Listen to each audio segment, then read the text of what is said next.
Yang saya hormati Sekretaris Fakultas Profesor Rahmadi yang belum dikukuhkan jadi profesor. Masih hangat. Masih hangat. Kalau sudah dikukuhkan sudah sah. Tapi sudah bayaran. Dan sudah bayaran. Kalau ini belum dibayar. Yang saya hormati Ketua Forum Komunikasi Perguruan Tinggi Keagamaan Islam Swasta Kapolri beserta jajarannya, para rektor PTKS, Fakultas Agama Islam di Fakultas yang 10, juga dari 2, 3, dan 12. Dan saya hormati pula Profesor Sukanto, guru saya waktu di Sunan Kalijaga, jadi saya di sini muridnya beliau.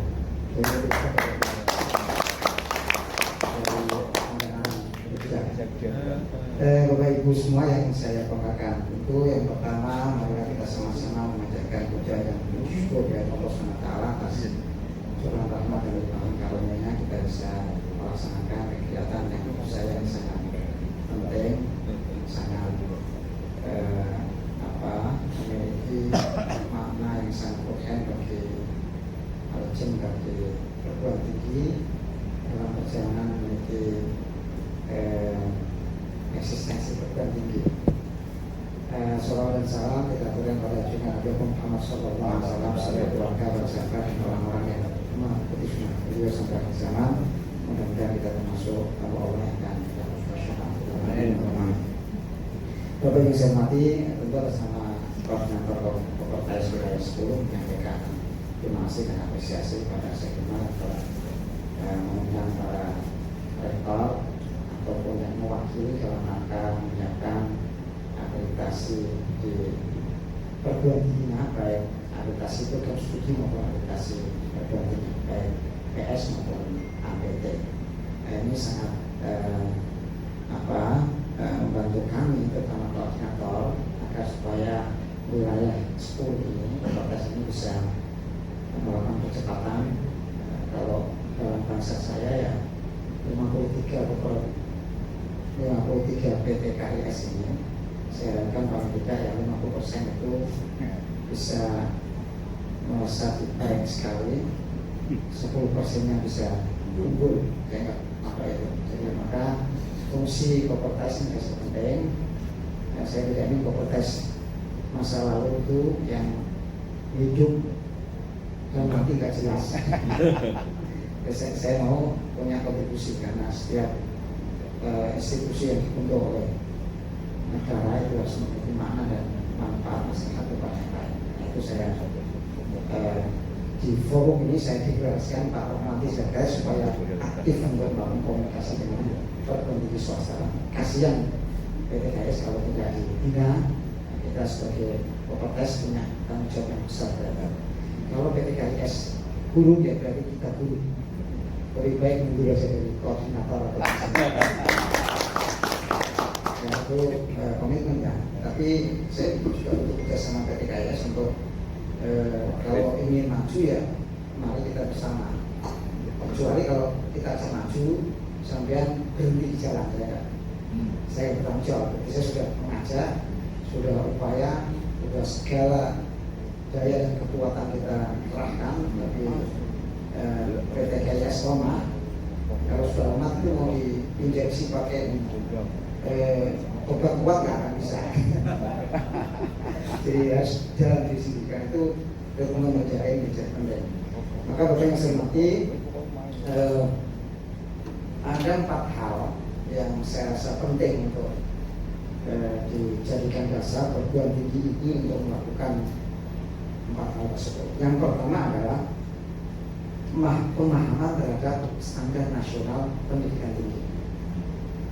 Para rektor, para terutama LPN di perguruan tinggi masing-masing, atau lebih khusus mungkin adalah yang operasional dalam mengawal akreditasi, atau kalau rektor membentuk tim akreditasi, maka pertama harus tahu standar nasional pendidikan tinggi. Ini tidak sulit, cukup ada pahami peraturan Menteri Pendidikan dan Kebudayaan nomor 3 tahun 2020 tentang SNDP. Itu harus paham. Ya, kalau Anda salah satu komponen dalam yang disebutkan dalam peraturan itu Anda tidak punya, berarti itu tidak standar. Ibaratnya mobil, kalau mobil Anda itu salah satu onderdilnya itu onderdil palsu, itu saya akan repot nanti. Apalagi tidak ada, itu akan mengalami guncangan yang luar biasa. Yang kedua, perguruan tinggi harus memahami syarat akreditasi perguruan tinggi. Yang penting, nanti saya tema ini bisa relevan untuk kita kemukakan.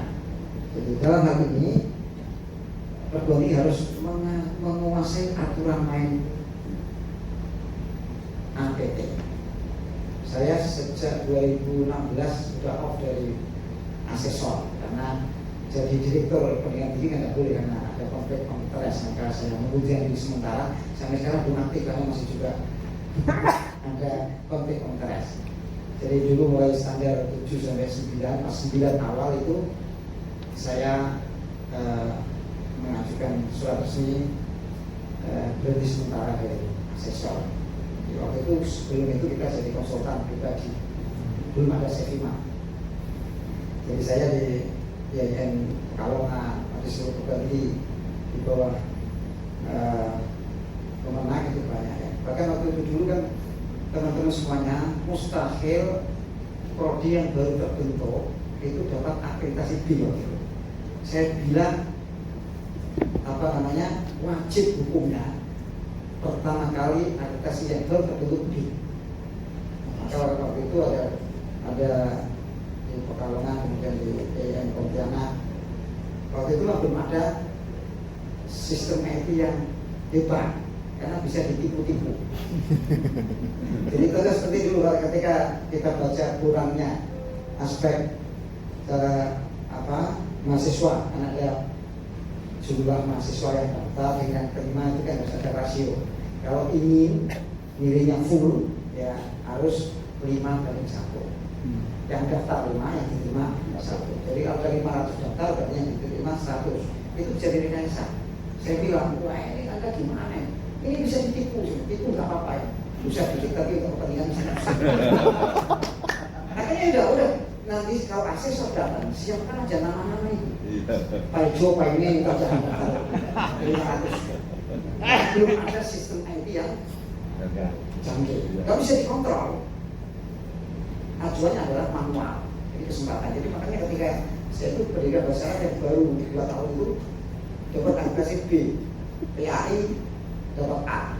Saya bilang itu kalau dengan begini berani potongan tidak akan dapat nilai A. Nah, sekarang yang belum. Belum jangan sudah dikirim baru hutang saya, ambil dulu. Kalau sudah ambil repot nanti. Realitasnya susah karena mekanismenya sangat panjang. Ambil, jangan dinilai dulu, perbaiki dulu. Ya dengan cara tipu-tipu dikit tadi. Akhirnya diulang, akhirnya tapi sekarang kita harus konsisten. Ya bisa lagi ada tipu-tipu era sekarang karena era transformasi kita bisa dipantau di PDDP kalau tadi.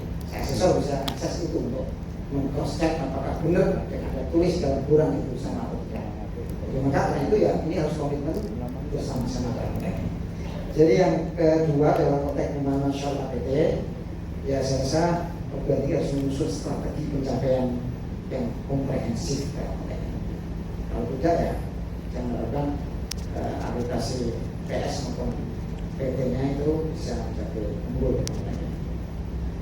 Yang karena ini manfaatnya besar karena yang paling mudah dikoreksi orang, dinilai orang publik itu adalah akreditasi. Apa? Ukuran mutu tidaknya akreditasinya apa? Ya, unggul atau tidak? Kalau orang yang mesti ragu untuk memilih jurusan itu. Ini kaitannya dengan lulusannya nanti, masih lulusan. Yang ketiga adalah membangun keunggulan di masing-masing perguruan tinggi. Saya rasa perguruan tinggi swasta tidak perlu ragu untuk sekarang mendeklarasikan apa formula keunggulan yang diusung oleh keunggulan masing-masing. Kalau tidak ada itu, saya rasa ya Anda layak itu layak ya.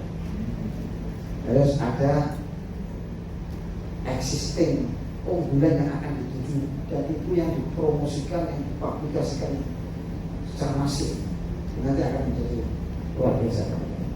Nah, dalam membangun keunggulan ini saya rasa perguruan tinggi harus membangun keunggulan internal dulu ya, yang terintegrasi dengan kebutuhan pemangku kepentingan. Yang kedua, ya tidak ikut-ikutan perguruan tinggi lain yang mungkin tidak cocok. Ya, seperti di sini membuka fakultas kedokteran. Kedokteran itu Kalau ya, di UIN ekonomi syariah, kita harus mencari saingan kita mana. Masa kita nggak bisa ngalahkan mudik kalau nggak punya keunggulan. Hanya cuma pokoknya prodi kedokteran nggak bisa. Harus ada satu yang bisa harus juga dari di sini yang tidak ada di situ adalah kedokteran regeneratif, spesialis adalah stem cell. Dan ini belum ada perguruan tinggi kedokteran yang membuka jurusan regeneratif. Yang ada S2 itu belum satu yang Universitas Indonesia, S1 lain.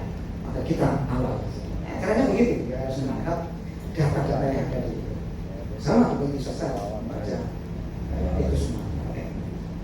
Kalah kalau kita membuka pendidikan dokter sama dengan sama sudah puluhan tahun kita baru anak kecil baru lahir nggak bisa, maka harus ada distingsi yang itu menunjukkan pada keunggulan kita yang bisa dijual ke publik.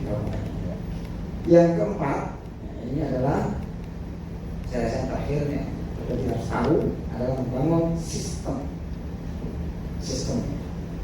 sistem ini ada 4 juga yang harus diperhatikan. Yang pertama adalah sistem SDME, penjaminan mutu internal. Yang kedua adalah sistem IT untuk tridharma fundamental. Jadi kalau nanti saya minta tolong saya yang sudah punya platform. Kalau Anda minta tolong UI ya kita minta tolong, nggak apa-apa. Dulu ketika saya jadi warid 2 itu juga tim IT saya itu juga dipakai di mana-mana untuk audit.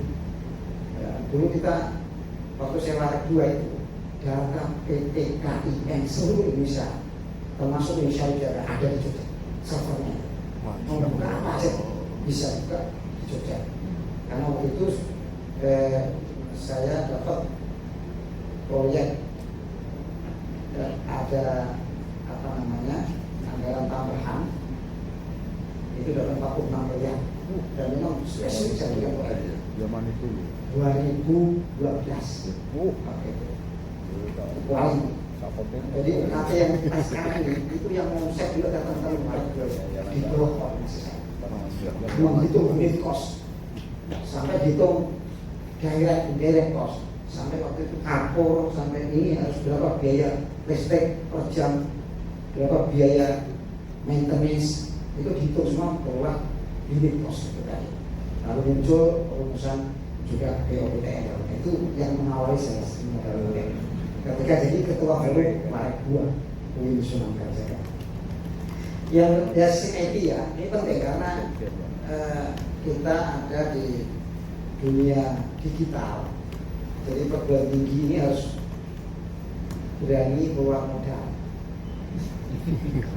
Ibarat dagang harus pulang, pulangnya apa? IT. Kalau udah pulang nggak bisa jual.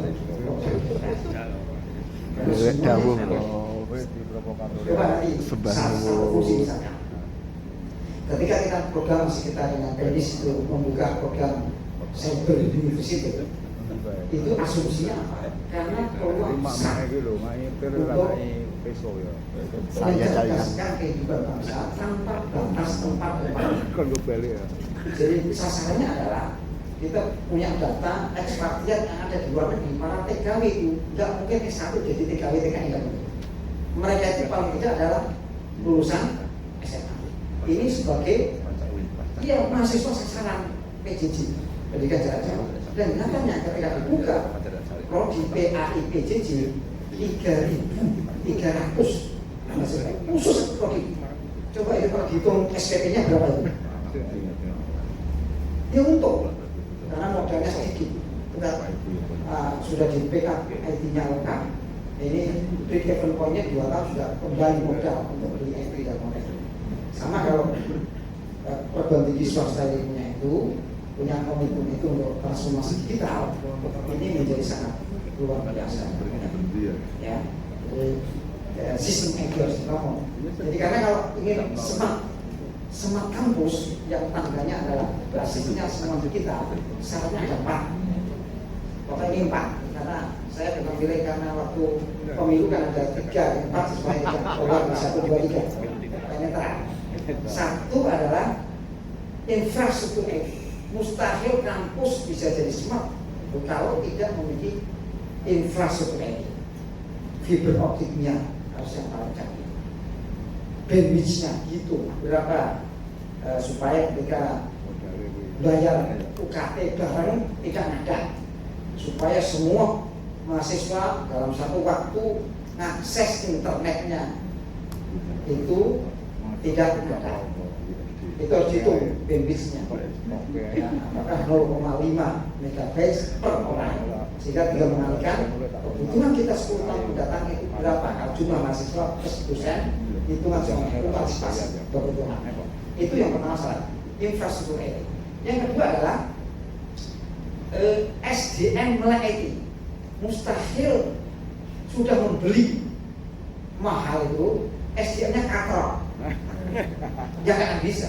Mana bisa masa bisa menggunakan fasilitas manajemen learning system Proses diambil digital. Tidak boleh. Nggak bisa. Ya SDM-nya harus diambil. Ya, dulu ini mungkin Prof. Arto saksi saya waktu dulu jadi WR2 itu saya pengadaan waktu itu yang bisa, sekarang kan ada Zoom. Dulu saya coba nonton tapi pakai adalah HP BlackBerry karena untuk virtual meeting. Ya, jadi semua pejabat saya berikan BlackBerry untuk bikin grup. Karena rapat yang penting, masa rapat soal keramik, rapat membutuhkan waktu, biaya banyak. Tapi virtual meeting, rektor waktu Pak Musa habis subuh nanti kita rapat. APD-nya cek. Kan sudah dibaca ya, pakai BlackBerry gitu kan. Sekarang udah ada itu. BlackBerry mahal sekali. Saya kalau ditanya, yang penting adalah manfaatnya. Saya bilang, beli ini dengan kos rapat mending lebih efisien dari. Coba kalau rapat konsumsi gula tehnya berapa, konsumsinya berapa. Kalau ini enggak, sambil tiduran di rumah bisa rapat. Sehingga ketika waktu itu buka rapat, jika Facebook usul, bagaimana? Kan dibaca semuanya. Ya, pakai SMS atau BlackBerry. Dikali dibantah, oh enggak ini.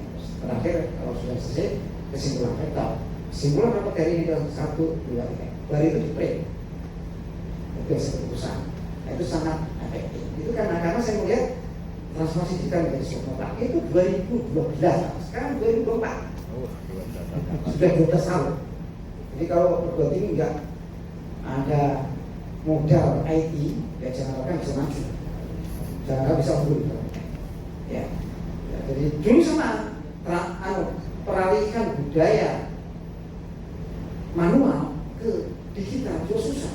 Waktu Pak Fahrul Rozi sama kalau dulu Pak Guru yang pejabat eselon 2 itu, oh saya nggak bisa operasional. Tidak ada kata tidak bisa. Kasih training 1 minggu pada vendornya, silakan di training supaya bisa gunakan BlackBerry. Ya harus paksa. Harus ada latihan pakai BlackBerry juga itu kalau enggak, modelnya tidak lupa itu harus. Jadi kembali sini jadi sistem IT untuk dalam perguruan tinggi. Jadi akademiknya, penelitiannya, proses pembelajarannya, PKM-nya, semua terintegrasi dalam sebuah sistem. Syarat yang ketiga adalah selain SDM yang melek IT harus punya aplikasi. Harus punya SDM yang bisa mengembangkan develop aplikasi supaya bisa menjadi lebih sempurna.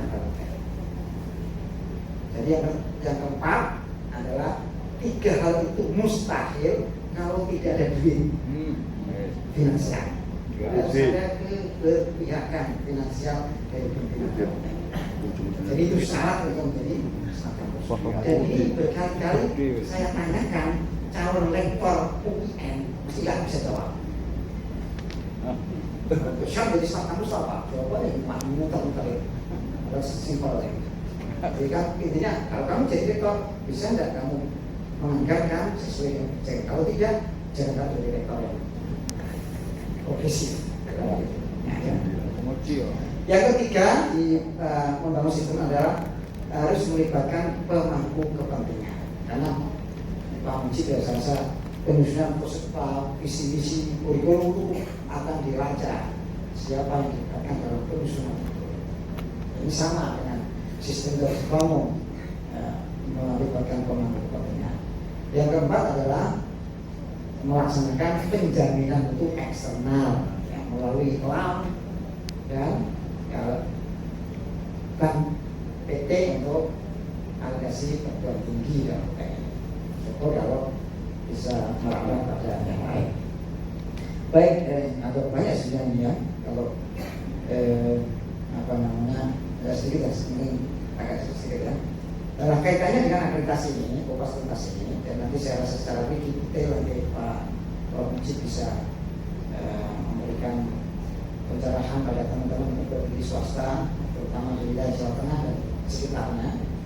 Ya, ada berapa ini ya? 1, 2, 3, 4, 5, 9. 9 ini tidak berarti sudah mengacu pada 19 ya, tapi ini secara umum saja.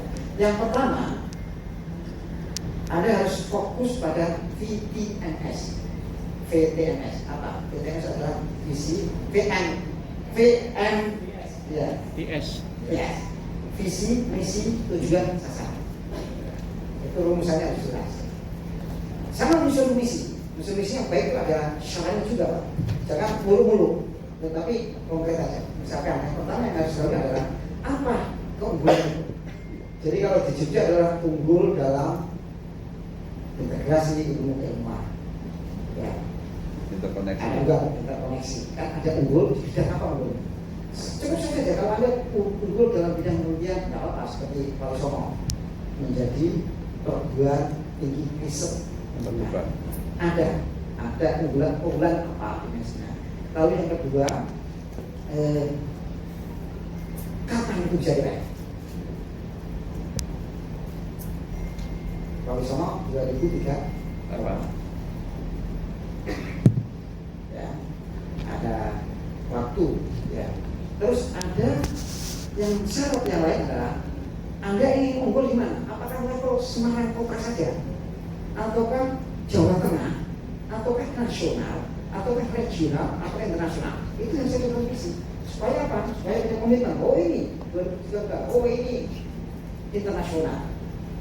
Ya, itu rumusan visi yang jadi kalau ada rukun arkan ya visi itu ada itu lagi unggul tahu jadi sekaligus nanti pasti akan ditanya oleh asesor itu apa visi-visinya jelas itu kan rumusannya kan pakai expert judgment kalau sudah ada rukunnya itu ada sudah polos kan jadi itu dan pertama ya VTMSV VMTS ini paling tidak ada 6. Satu adalah restart, ada rencana strategis 5 tahunan. Yang kedua adalah renal, karena operasional. Ada RIP yang rencana untuk pengembangan penelitian dan pengabdian kepada masyarakat.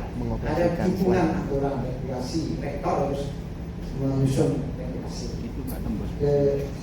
Ketiga adalah ada dukungan sistem manajemen dan Oh, baik. Maksudnya untuk yang kedua adalah evaluasi kerja. Jadi ini harus penting. Jadi ada restart, harus ada dan itu harus tetap berkomunikasi dengan baik. Ketika nyusun itu melibatkan pemangku kepentingan. Jangan disusun oleh rektornya saja atau tim saja. Harus bahkan di sosialisasikan pakai FGD, lalu kemudian apa namanya ya di revisi sampai akhir. Yang kedua adalah fokus akreditasi program studi. Ya, ya ini bisa dilakukan akreditasi nasional melalui LAM. Kedua adalah akreditasi internasional. Ini saya rasa kalau bisa saya agak jauh ya, jauh. Jadi Anda bisa memilih yang internasional. Dan ini saya masuk ini meskipun saya 2 tahun menjabat rektor 2025 harus ada prodi di UIN Palusoni yang terakreditasi internasional. Kalau sudah internasional nggak perlu lagi nasional. Ya. Karena lucu nanti kalau akreditasi nasional dapat nilai sama baik, akreditasi LAM dapat jelek. Ini lebih hebat internasional apa nasional? Jadi kita sudah kerjasama dengan FIBA, ya apa namanya, Foundation International of Business Accreditation. Jadi FIBA-nya ada di 3 negara, di Austria, di Swiss dan Inggris, Jerman. Itu untuk program studi saintek. Kalau yang mau yang sosial humaniora adalah ASIP. ASIP itu singkatan Accreditation Service for International Colleges, ya, atau universities. Ini yang ilmu sosial. Saya usul ya supaya. Tapi kalau semua saya nggak ngerti. Sudah mas ASIP. Tapi kita buka karena ini kolaborasi kita negara yang ada dalam kota ini. Yang ketiga adalah kerjasama internasional, kinerja publikasi internasional dan research. Ini saya rasa fokus saja akreditasi studi Bapak Ibu semua yang ini. Yang ketiga adalah SDM dosen. Saya rasa problem saya kerjakan berkali-kali di Indonesia kemarin, dosen yang sudah disebut dengan balik dan mumayyiz adalah dosen yang sudah lengkap. Yang lain itu belum sunat. Karena akreditasi yang tinggi, ya, yang dianggap. Jadi ada perbandingan jumlah guru besar dan rektor kepala. Dan syukur kalau dapat guru besar. Karena ini unik. Yang disebutkan dalam gelar itu kan mestinya kualifikasi pendidikan. Dan penelitian doktor, tapi profesor kok ada, karena itu kenapa? Mestinya dia jabatan fungsional, tapi masuk di gelar, karena memang itu jabatan yang luar biasa. Jadi maka jangan harap jadi dosen kalau tidak punya mimpi jadi profesor. Karena cita-cita dosen ya profesor. Amin. Ya ini kualifikasinya kita kejar S3. Sekarang banyak apa namanya beasiswa ya, jadi tidak ada alasan ya untuk tidak ada membiayai. LPDP di Kemenang itu waktu saya dewas di LPDP itu alokasi anggaran kita minta di jajaran LPDP untuk tahun ini kayaknya sudah sampai 1 triliun ya. Itu digunakan untuk degree dan non degree. Degree-nya S3 mungkin dalam negeri atau luar negeri.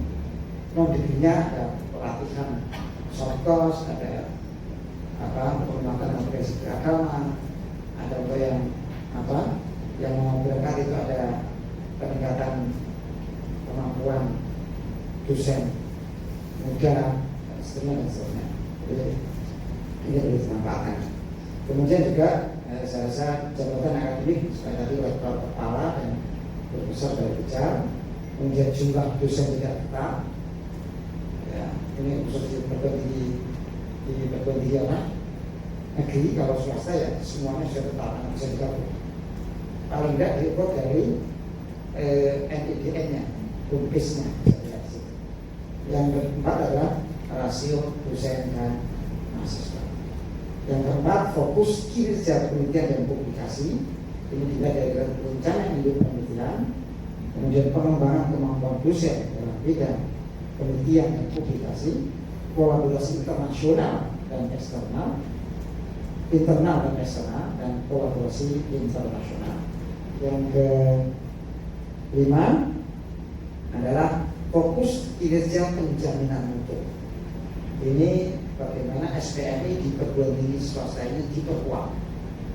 Yang kedua, ya, ada PPEPP.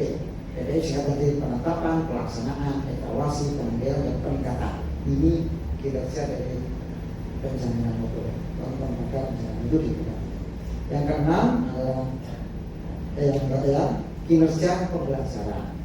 Ini bagaimana perguruan tinggi punya sistem penjaminan mutu internal pembelajaran, punya kurikulum yang diupdate, ya, syukur 3 tahun sekali, ya, minimal 5 tahun sekali. Kemudian ada bagaimana profil lulusan yang akan kemudian ada key performance indikator, kinerja indikator kinerja utama, dan yang ke-6 adalah tracer study, harus punya karakter. Yang berikutnya adalah kinerja dosen dan mahasiswa.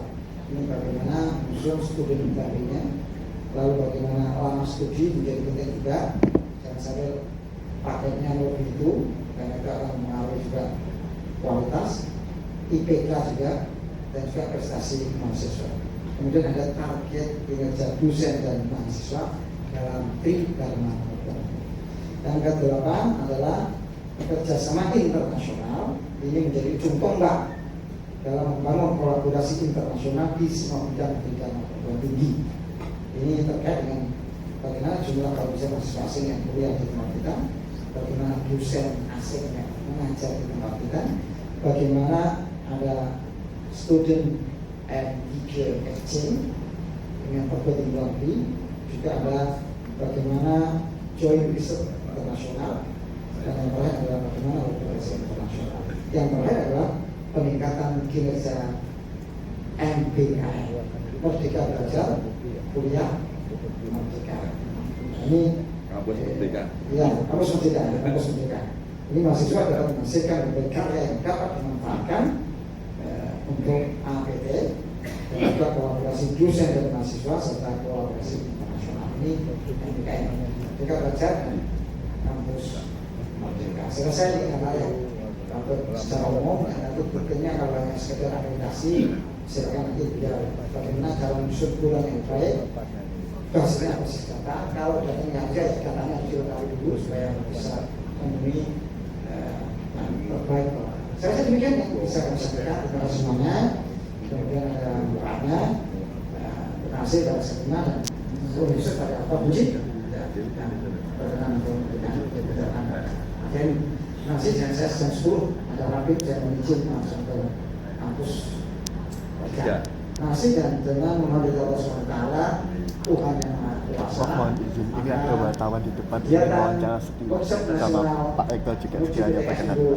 Dengan tema kupas tuntas kebijakan edukasi perguruan tinggi, saya nyatakan resmi dibuka dengan bersama-sama dengan bersama. Bismillahirrahmanirrahim. Terima kasih.